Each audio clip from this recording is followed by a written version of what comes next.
మనం అనడానికి లేదు. అది రేపు పొద్దున ఎంక్వైరీ చేస్తే ఆ మాట మాట్లాడితే ఒక అర్థం ఉంది.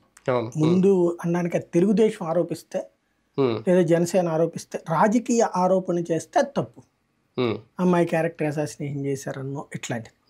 చేసింది భర్త. అవును. అది కుటుంబ గొడవ. అంతే. కుటుంబ గొడవలో రాజకీయం దూరింది. అందులో వాస్తవం ఏంటన్నటువంటిది చెప్పాల్సిన అవసరం. వాస్తవం తేలేదాకా కూడా ఇందులో రాజకీయం ఉందనడానికి వెళ్ళలేదు. అది వాస్తవం కాదని తేలింది అనుకోండి, అప్పుడు రాజకీయ జోక్యం అయ్యి ఉండదు.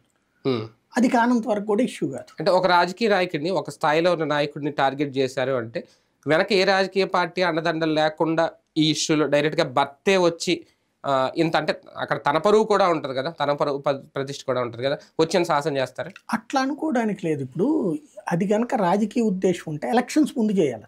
ఇప్పుడు జరిగిన ఇన్సిడెంట్ కాదు కదా. అవును. ఎలక్షన్స్కి ముందు ఎప్పుడో జరిగిపోయిన ఇష్యూ కదా.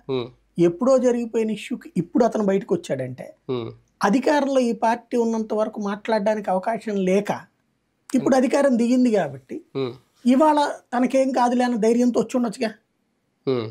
ఒక రకంగా పవర్ పాలిటిక్స్లో పవర్ డౌన్ అయ్యింది కాబట్టి ఇవాళ బయటకు వస్తే మనల్ని ఏం చేయలేడు అన్న ధైర్యంతో బయటకు వచ్చి ఉండొచ్చు. అంటే ఇంతవరకు అతను భయపడి ఉండొచ్చు, అంతే కదా. ఆ విధంగా చూసుకున్నప్పుడు ఆరోపణ చేయడం తప్పెట్లా అవుతుంది. ఇప్పుడు ఇంకోటి రాజకీయ ఉద్దేశం అనుకోండి, ఎలక్షన్స్ ముందు చేస్తే అతను రాజకీయంగా ఓడిపోతాడు, తన ఆరోపణలతో అనుకోవచ్చు. కానీ